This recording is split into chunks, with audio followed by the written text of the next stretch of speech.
This is Your Life, the program for all America. Thank you. Good evening, ladies and gentlemen. I'm in a corridor at our NBC studios, and I want you to meet our principal subject as he was on a day in October of 1945 when President Harry S. Truman bestowed on him our nation's highest award for valor, the Congressional Medal of Honor. He's unique in the military history of America because he won this honor in battle, even though he himself never carried a gun or weapon of any kind. The Army listed him as a conscientious objector. Now let's go in and meet this hero. 8 or 9 enemy positions, well, as I remember, and there was only one pillbox left. It was giving us trouble. Well, excuse me, please, for breaking in. My name's Ralph Edwards, and right now we're on television, coast to coast. You were invited by the Southern California Conference of the Seventh-day Adventists to make a filmed talk here of some of your Army experiences as a training aid for their medical cadet corps. Well, we want to help you relive your inspiring story through the eyes and words of some of the actual people involved. As I say to you, Desmond T. Doss of Rising Fawn, Georgia, World War II Congressional Medal of Honor winner, whose only weapons were his conscience and deep inner convictions. Tonight, this is your life. Desmond. Good to see you. That book's important. Will you carry that? Thanks to you, Mark Smith, the General Conference. How do you do, Mr. Smith? And to you, Des Cummings of the Southern California Conference of the Seventh-day Adventists for helping us to get Desmond T. Doss to California. And our thanks also to the 307th Infantry Veterans Association of World War II. How are you, Des? Well, Desmond, will you please accompany me to our This Is Your Life studio? And while we're on our way, here's Bob Warren with a word about joy.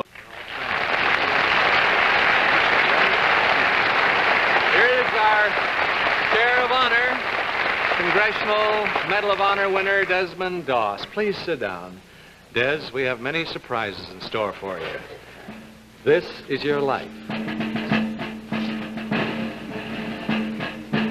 Desmond Henry D. Thoreau once described the man who, despite opposition, is determined to live according to his own conscience. He wrote, "If a man does not keep pace with his companions, perhaps it's because he hears a different drummer.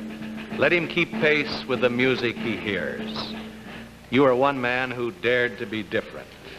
Doss was so different that in 1944, when our regiment was in Hawaii, I considered sending him back to the States for non-combat duty. Yes, Desmond, he was commander of your battalion, the 1st Battalion, 307th Infantry, 77th Division, here from Winter Haven, Florida, where he is co-owner and operator of Charlie Orr's Outboard Marina, is retired Colonel Gerald Cooney.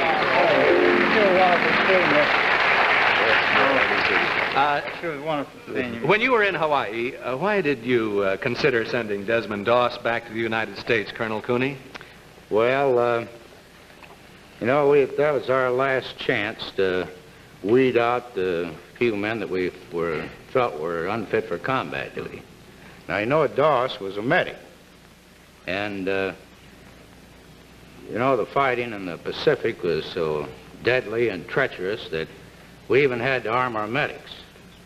Now, Doss, being a conscientious objector, you know, he had such a strict feeling about his religion that he refused to take weapons training. And the fact of the matter is, he wouldn't even touch a rifle. And naturally, I was concerned for his own safety. Well, what made you change your mind, Colonel? Well, his company commander, he knew Doss real well and understood him much better than the rest of us. He finally convinced me that Doss could be depended upon. And I certainly am grateful to his late company commander, our Captain Vernon, for keeping me from making a big mistake. Thank you. Colonel Gerald Cooney of Winter Haven, Florida.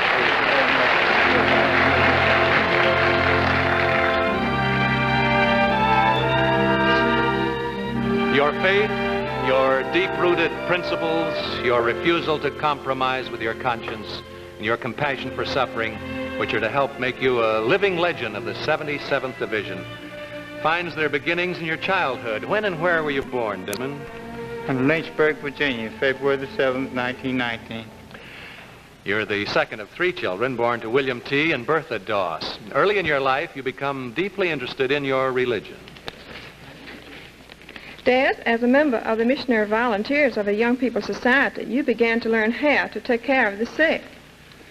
Des, you used to avoid fighting with the other boys, but it wasn't because you was afraid of getting hurt. Yes, Desmond, here from Lynchburg, Virginia, is your sister Audrey, Mrs. Lawson Milner, and from Manassas Park, Virginia, here's your brother Harold Doss.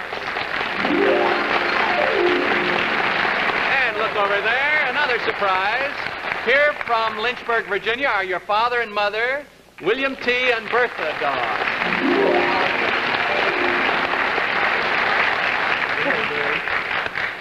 Now, you said Desmond avoided fights when he was a boy, Harold? Yes, but he could be pushed just too far. I remember once we were running and from 6 boys, and suddenly Desmond just stopped, and he says, "They just can't do that to us." The other boys stopped too, didn't they? Oh, yes, they suddenly stopped. But when they saw that determined look, they just slowly walked away. Desmond always wanted to help others. As a member of the Young People's Society at our church, he always liked to visit the sick and carry them flowers and the old folks' home. And on many occasions, I mean, he has given blood donations. And of course, he gave free service as night nurse to the ones that couldn't afford it. I remember there was an elderly man that he was particularly fond of that was in a hospital 3 miles away. And sometimes he walked both ways to care for him and to sit up with him night after night. The spiritual faith, selflessness, and compassion of the boy are later to help make a hero of the man. Thank you, Mr. and Mrs. William T. Doss, Sister Audrey, Mrs. Lawson Milner, Brother Harold Doss. You'll see them later, Desmond, at the party in your honor at the Hollywood Roosevelt Hotel, where your family and friends from out of town have been staying.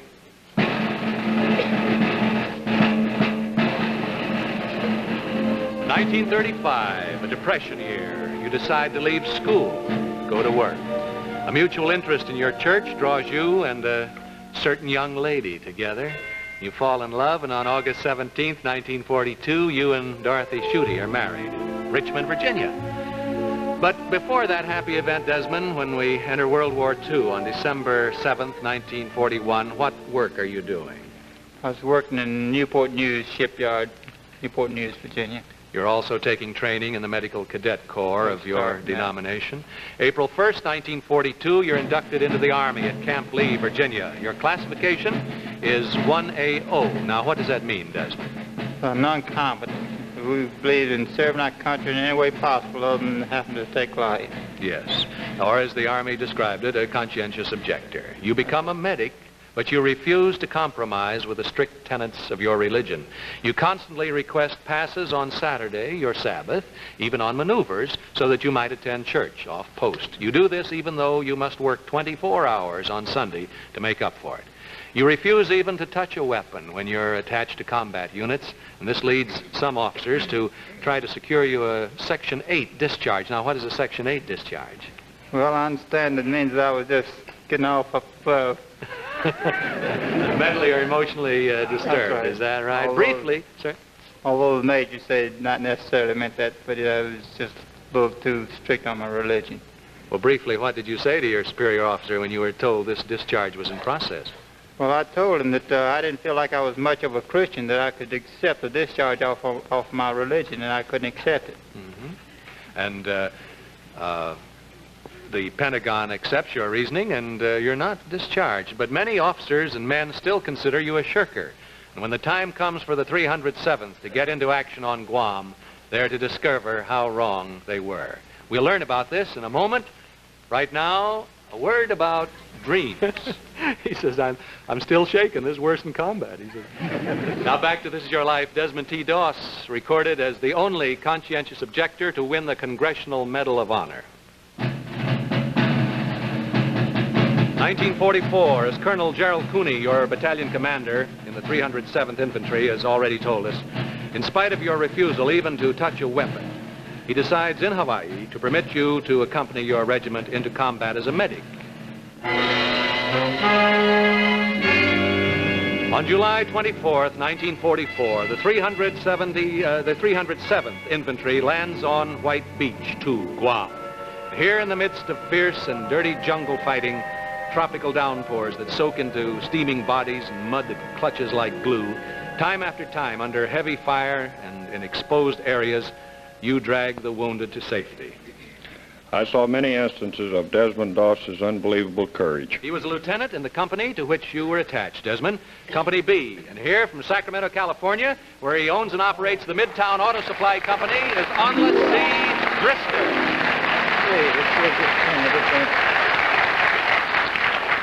Now, Guam was a turning point in changing the opinion of the officers and men about Desmond Doss. Isn't that so, Onless? It was, Ralph. What Doss did on Guam, he was not only accepted, but he was admired for his unbelievable courage. I saw instances when we were pinned down. It was unbelievable that anyone could come out alive. Yet, time after time, he would go out without weapons, without orders, sometimes even against orders, and tend to the wounded and bring them back. It was a miracle that he was not hit.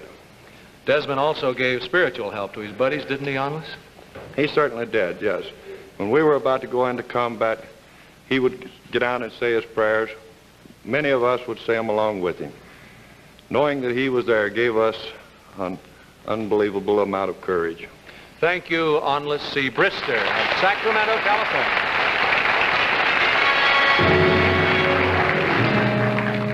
As a prelude to the tests that are to follow, on December 7th, 1944, your regiment makes a surprise beach landing at Armac, Leyte, the Philippines.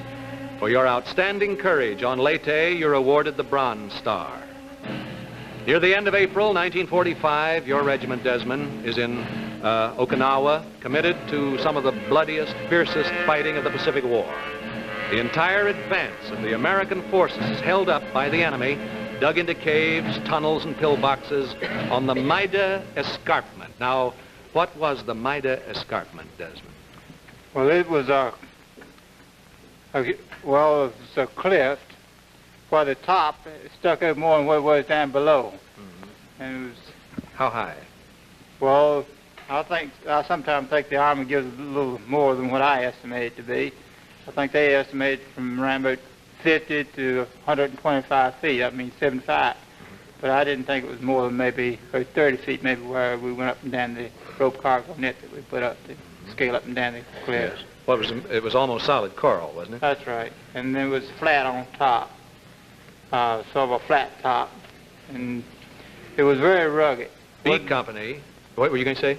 The terrain was very rugged. What looked like might be natural terrain, I mean, might be enemy position was natural, and what might look harmless was quite often enemy positions. Yes, B Company, to which you're attached, is one of the units ordered to take the escarpment. And it was on that escarpment that Desmond Doss performed his most memorable feat of courage. Now a private investigator for the state of Arizona and co-owner of the Fact Finder, here from Phoenix, Arizona, is Captain Jack Glover.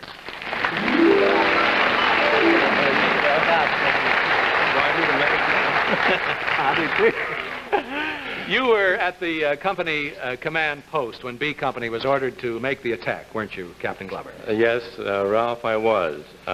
The late Company B commander, Captain Vernon, told Doss, and I believe at that time Doss was reading his Bible down below us, that he was the only medic left in the battalion. He knew it was his Sabbath day, but he wanted to know if he would go with us. And he said if you'd give him a few more minutes, he would be with us, and he did.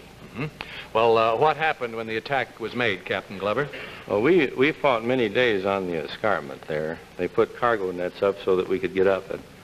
And during the day, we'd get a foothold on the top, and then we'd get kicked off again.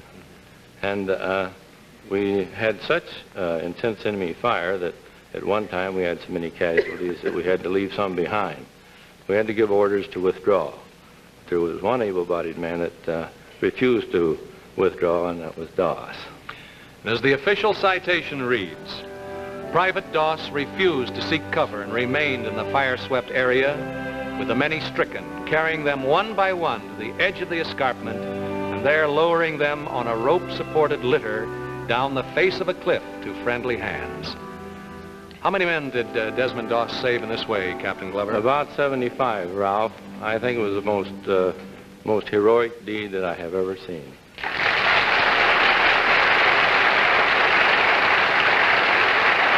But this is not the end of your heroism, Desmond. And I can testify to that. Yes, he was a private first class in Company B, and you haven't seen him in 15 years, Desmond. Here from Broseley, Missouri, where he's a farmer and a bus driver for Fisk schools, is Fred Carr. Fred Carr.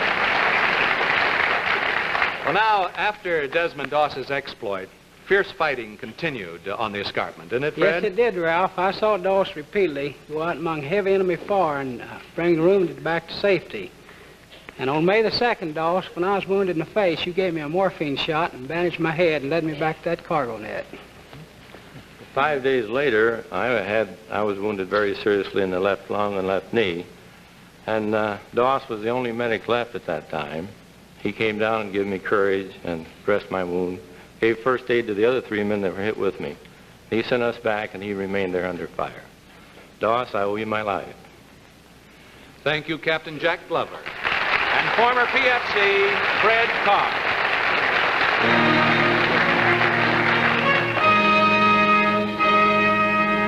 The escarpment is finally taken. On May 21st, Desmond, you are seriously injured by a hand grenade.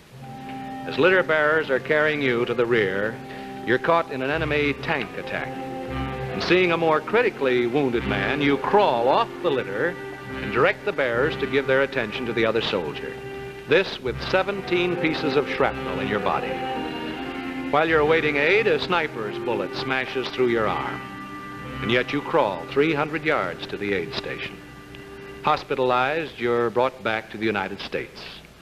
On October 12, 1945, for your deeds on the escarpment and elsewhere on Okinawa, President Truman decorates you, Desmond T. Doss, with a Congressional Medal of Honor.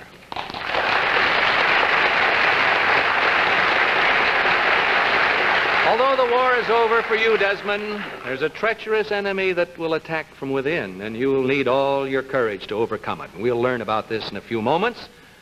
But first, Bob Warren would like to tell us something about Gleam. Thank you. There's a tablet in bronze on Okinawa, Desmond Doss, a monument to your heroic deeds on the Maida escarpment.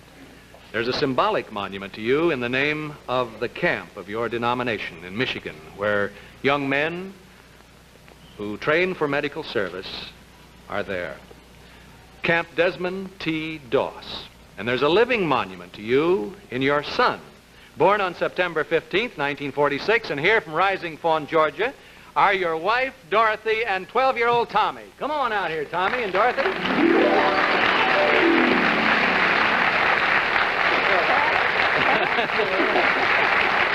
Now, Dorothy, you go over there and sit down by Des, and Tommy, pull up a chair here. Oh, boy, we really surprised Dad, didn't we? Sure did. Yeah, we sure did. What was this enemy that confronted your husband in 1946, Dorothy? It was discovered that Desmond had tuberculosis, and he was in Veterans Hospitals on and off for 5.5 years. Before your case is finally arrested, Desmond, it's found necessary to remove a lung and 5 ribs. In August 1951, you're discharged with a 90% disability. On your modest pension, you pick up the threads of civilian life. And then in 1954, wanting a permanent home for your little family, you buy 5 acres in Rising Fawn, Georgia, and cash in your life insurance to help fix it up a bit. You live in a small log cabin on your place, and you till the ground, raise food. What do you raise there, Tommy? Oh, we have a few fruit trees and some grapevines, and we have... Got some berries there. What kind of berries you got? Boysenberries and strawberries. Oh, man, I'll bet Mom makes some wonderful pies out of those, doesn't she? Huh? Sure does. Sure does. Well, now, what else you got there? Oh, well, we raise corn and garden vegetables for our own use, and we also have some trees for timber. Well, we know, Des, that... come on, gang, come on up and join the little family here now. We know, Des, that you've been wanting to enlarge your little log cabin. Where is Fred Carr? He's a farmer, too. Fred just had, he's proud, he's very happy tonight. He just got word that 14 pigs were born back at his place. Is that right, Fred? Everything doing fine? Oh, that's good. He's just as proud. How's the mother doing? Good. Well, we know, Des, that you've been wanting to enlarge your little log cabin. Cutting trees with your handsaw is rough work. Well, Joy has for you this Wright Super Rebel gasoline power saw that'll cut trees down in no time at all. And to help you in the actual construction work, Joy will see to it that you get the modern DeWalt power shop, which in less than a minute makes it possible for you to change it from a power saw to 15 other power tools, all in one machine. With this DeWalt power shop, you'll get various accessory tools which will make your building projects easier, more efficient. Now, you can keep a filmed record of your building progress with this Bell & Howell 16mm electric eye movie camera and show it as well as your film on tonight's show on your Bell & Howell sound projector. Now, we know you have your eye on 10 acres you hope to add to your farm someday so you can produce food for sale. And you want a cow so Tommy can have fresh milk, and you'll also, you'd like some chickens. Well, we'd like to see that you have these things, Desmond. So Joy has for you this check to make all this possible right now. Now, you'll want a tractor in tip-top condition to work that extra land, and the one you now have was not only bought second-hand, but seen far better days. So Joy has for you this brand new wheel horse ride-away, the perfect tractor for making it easier to work that land of yours with attachments you want and need: the disc harrow, a garden seeder, a cultivator, plow, and the two-wheel dump trailer. Desmond, now, you've never given up. You've never given up, but your old car is just about to. Well, Joy has contacted the Edsel division of the Ford Motor Company, and the Edsel people are interested in your future on the farm, so they want you to have this 1959 Edsel Villager station wagon. You'll find the Edsel station wagon roomy, both as a passenger car for hauling produce and materials. Best of all, powerful as its engine is, it's easy on the gas and will take you wherever you want to go with a maximum of safety and economy. How about that, Des? We know you and your family will enjoy your Edsel for many years to come. Now, as a personal memento of tonight's occasion, Bob Warren, where are you? Dorothy, Marshall Jewelers of Fifth Avenue, New York, have specially created this gold charm bracelet for you. And for your memento, Tommy, we have this 21-jewel gold wristwatch from Marshall. How about that, boy? That's good. Keep that out of the potato patch now. Not poison berries, huh? That's for you. Your greatest memorial, Des, is in the hearts of all your countrymen who, as long as America is America, will honor the man of strong faith and of physical and moral courage, the man who keeps pace with the music he hears. This is your life. Congressional Medal of Honor winner, Desmond T. Doss. Good night, and God bless you.